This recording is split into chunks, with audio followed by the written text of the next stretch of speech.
नमस्कार दोस्तों, आपका स्वागत है अपनी YouTube चैनल PFP में। आज हम हिंदुस्तान यूनिलीवर के बारे में बात करने वाले हैं, जो कि पिछले एक साल से निफ्टी 50 को अंडर परफॉर्म करता हुआ नज़र आता है। रिसेंटली स्टॉक में रनअप हुआ भी था, ब्रेकआउट करने की कोशिश कर रहा था, लेकिन जैसे ही स्टॉक के रिजल्ट आए वापस स्टॉक हमें क्रैश होता हुआ नज़र आया है। तो क्या हमें यहाँ पर निवेश करना चाहिए, नहीं करना चाहिए? बहुत समय से स्टॉक हमें ऊपर जाता हुआ नज़र नहीं आता। क्या HUL ITC बन सकता है? इसकी हालत क्या ITC जैसी हो सकती है? क्या बड़ा टाइम करेक्शन देखने को मिल सकता है? इन सब चीज़ों को समझने की कोशिश करने वाले हैं। तो सबसे पहले कंपनी के रिजल्ट्स पर एक बार नज़र डाल देते हैं। नेट सेल्स हमें क्वार्टर ऑन क्वार्टर बेसिस पे 7% और ईयर ऑन ईयर बेसिस पे 11% बढ़ता हुआ नज़र आता है। टोटल हमें 11% का YY इंक्रीज देखने को मिला, 7% का क्वार्टर ऑन क्वार्टर बेसिस पे इंप्रूवमेंट देखने को मिला है। ग्रॉस प्रॉफिट के बारे में बात करें तो यहाँ पर भी आपको इंप्रूवमेंट ही देखने को मिलता है।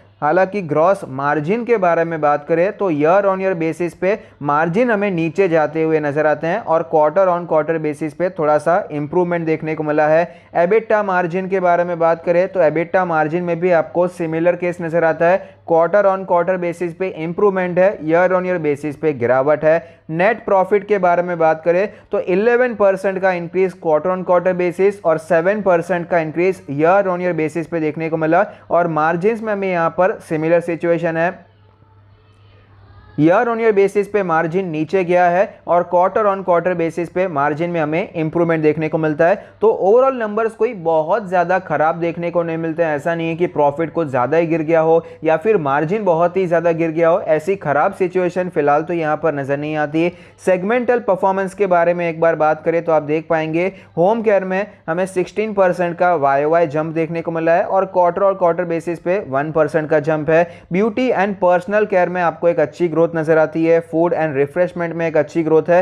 अदर्स में भी एक अच्छी ग्रोथ देखने को मिली है, लेकिन उसका ज्यादा सिग्निफिकेंस नहीं है क्योंकि ज्यादा कंट्रीब्यूशन वहां से नहीं आता है। एबिट के बारे में बात करें, earnings before interest and taxes और उनके मार्जिन्स भी एक बार देख लेते हैं तो होम केयर में आप देख पाएंगे एक अच्छा इंप्रूवमेंट हमें देखने को मिलता है। एबिट में उनके मार्जिन्स में भी आपको क्वार्टर ऑन क्वार्टर बेसिस पे एक अच्छा इंप्रूवमेंट देखने को मिला, ईयर ऑन ईयर बेसिस पे नीचे गया है। ब्यूटी एंड पर्सनल केयर के बारे में बात करें तो यहां पर आपको 8 और 5% की ग्रोथ देखने को मिलती है। Margin quarter on quarter basis और ईयर ऑन ईयर बेसिस दोनों में आपको नीचे जाते हुए नजर आते हैं।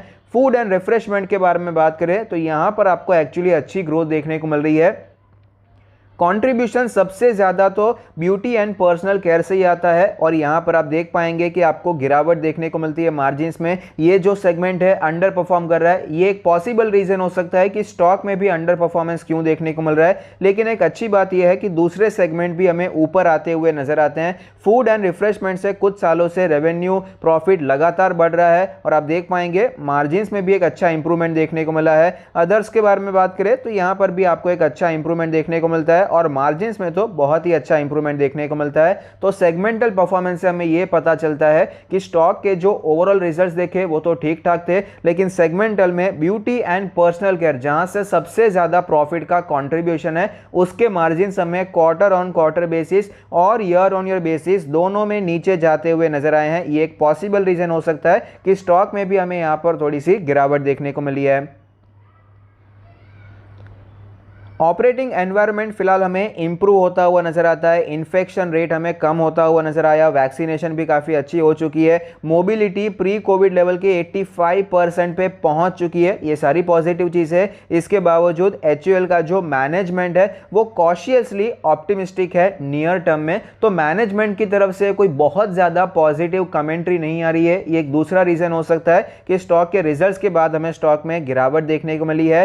नेक्स्ट फ्यू मंथ्स बहुत ही ज़्यादा क्रिटिकल रहने वाले हैं to understanding the underlying demand trend की डिमांड का ट्रेंड क्या चल रहा है ये समझने के लिए इकोनॉमिक एक्टिविटीज भी नॉर्मलाइज हो रही है। तो नेक्स्ट फ्यू मंथ्स बहुत ही ज्यादा क्रिटिकल रहने वाले हैं। निल्सन के डेटा के हिसाब से FMCG मार्केट ने मॉडरेट ग्रोथ की है अगस्त और सितंबर में, led by rural slowdown. Generally ये होता है कि भाई रूरल में आपको अच्छी ग्रोथ देखने को मिल रही है पिछले कुछ सालों से, लेकिन फिलहाल यहां पर रूरल में स्लो डाउन देखने को मिल रहा है। FMCG मार्केट, सिर्फ HUL की बात नहीं हो रही है। लेकिन अगर HUL के बारे में बात करें तो HUL में रूरल मार्केट्स में कोई खास स्लो डाउन देखने को नहीं मिला है। मैनेजमेंट ने कोई खास सिग्निफिकेंट डाउन ट्रेंडिंग अभी तक नहीं देखा, ये एक पॉजिटिव बात है। अर्बन डिमांड भी आपको बेटर होती हुई नजर आई क्योंकि वीक बेस था और बेटर मोबिलिटी देखने को मिल रही है। तो ये सिचुएशन हमें HUL में थोड़ी सी बेहतर नजर आती है इन कंपैरिजन टू पूरा FMCG सेक्टर।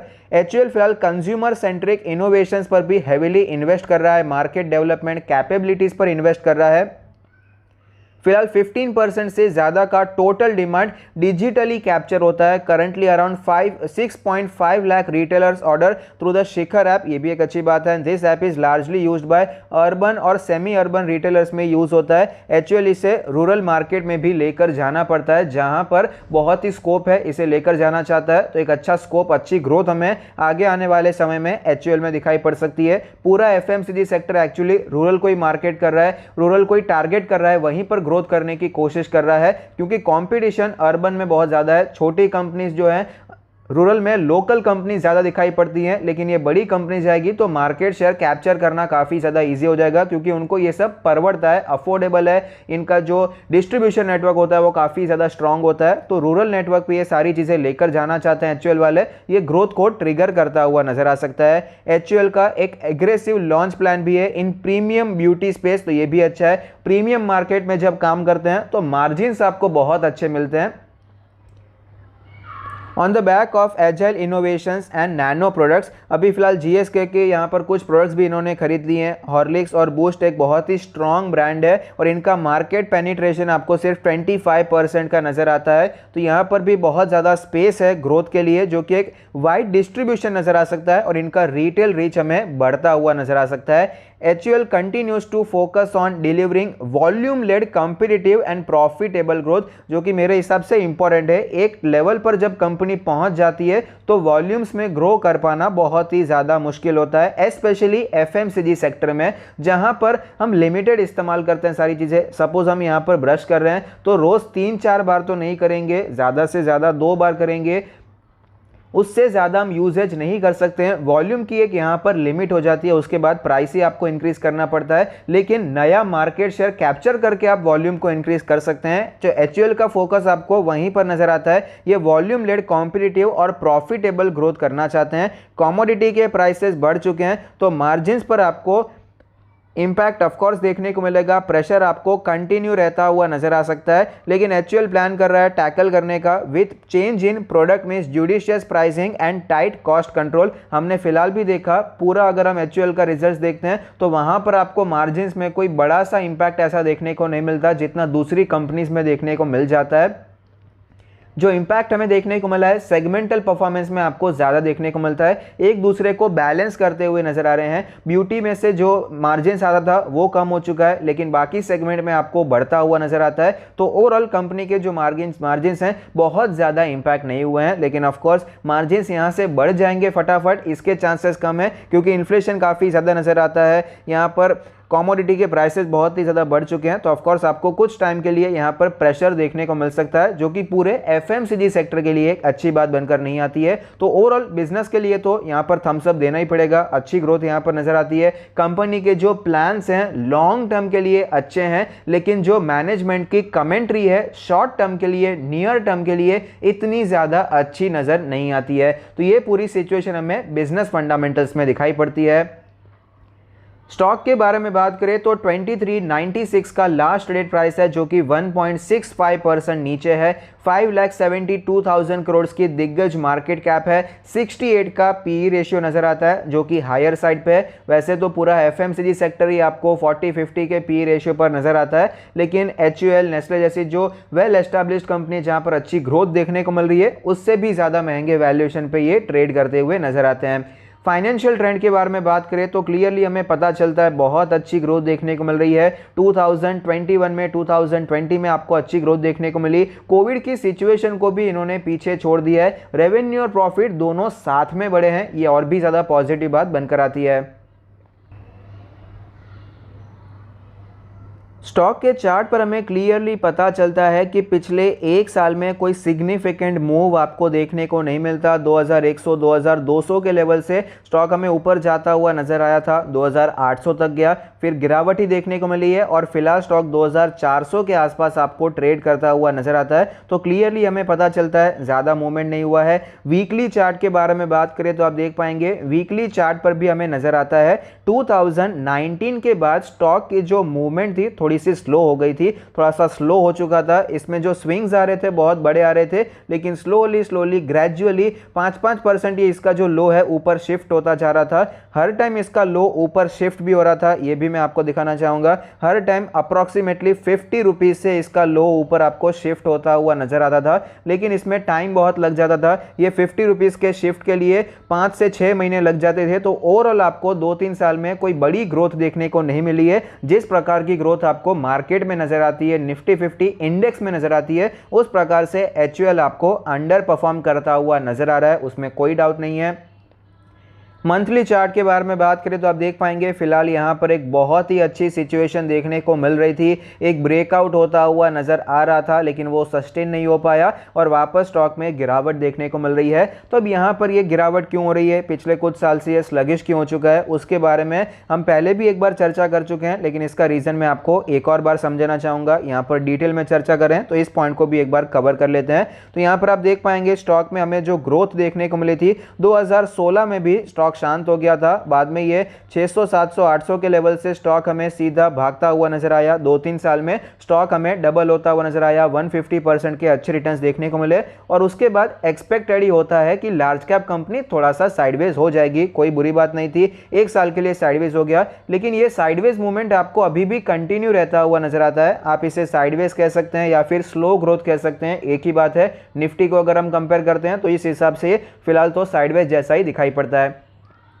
पिछले एक साल से एचयूएल या फिर किसी भी एफएमसीजी स्टॉक ने, मेजरली एफएमसीजी इंडेक्स ने परफॉर्म नहीं किया है। उसका एक सिंपल रीजन है कि कमोडिटी बुल रन देखने को मिल रहा है, इसके मार्जिन्स पर इंपैक्ट हुआ है। सिर्फ वही रीजन नहीं है, अभी फिलहाल मार्केट के पास दूसरी अपॉर्चुनिटीज बहुत ही ज्यादा है। एक अभी एग्जांपल के साथ समझाता हूं। एक हो गया हमारा एचयूएल, जो कि एफएमसीजी की एक जायंट कंपनी है।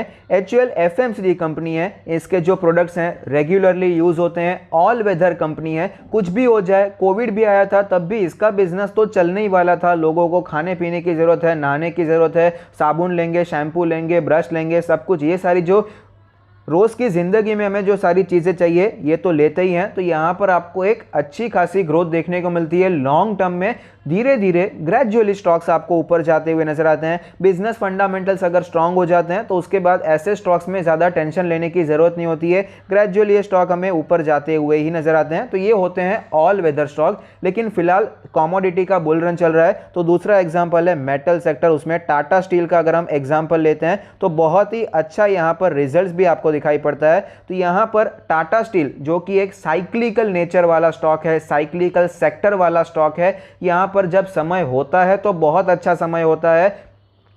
5-10 साल की पूरी कसर 3-4 क्वार्टर में निकल जाती है। जितना प्रॉफिट 5-10 साल में ये ऑल वेदर कंपनीज कमाती है, उतना प्रॉफिट ये जो साइक्लिकल वाले होते हैं 1-2 साल में कमा लेते हैं। तो प्रॉफिट्स बढ़ते हैं तो ऑफकोर्स इन्वेस्टर्स का यहाँ पर इंटरेस्ट भी बढ़ जाता है। तो लोग ये साइक्लिकल स्टॉक्स में इन्वेस्ट करना पसंद करते हैं, क्योंकि पता है कि इसका भाई समय थोड़ा ही चलने वाला है, 2-3 साल के लिए चलेगा, फिर वापस यहाँ पर साइकिल बदल जाएगा, जो कि हमेशा होता है क्योंकि इनका ये नेचर ही है। तो यहाँ पर पैसा आपको जाता हुआ नजर आता है, इन्वेस्टमेंट ज्यादा यहां पर होता है। ऑल वेदर स्टॉक्स में इन्वेस्टमेंट थोड़ा सा कम हो जाता है। जैसे ही ये साइकिल वापस टर्न हो जाएगी तो वापस आपको ऑल वेदर स्टॉक्स में, जैसे कि एफएमसीजी स्टॉक्स हैं, पूरा एफएमसीजी सेक्टर है, यहां पर वापस आपको एक बहुत ही अच्छी ग्रोथ, एक बड़ी ग्रोथ देखने को मिल सकती है। ये मेरा व्यू पॉइंट है, आपका क्या व्यू पॉइंट है मुझे कमेंट बॉक्स में जरूर बताइए। तो इस प्रकार की सिचुएशन मुझे फिलहाल एफएमसीजी सेक्टर और मेटल सेक्टर में एक को रिलेशन मुझे कई बार दिखाई पड़ता है। तो ये व्यू पॉइंट मैंने आपके साथ शेयर कर दिया है। तो करना क्या चाहिए, तो क्या वेट करना चाहिए, क्या हमें यहां पर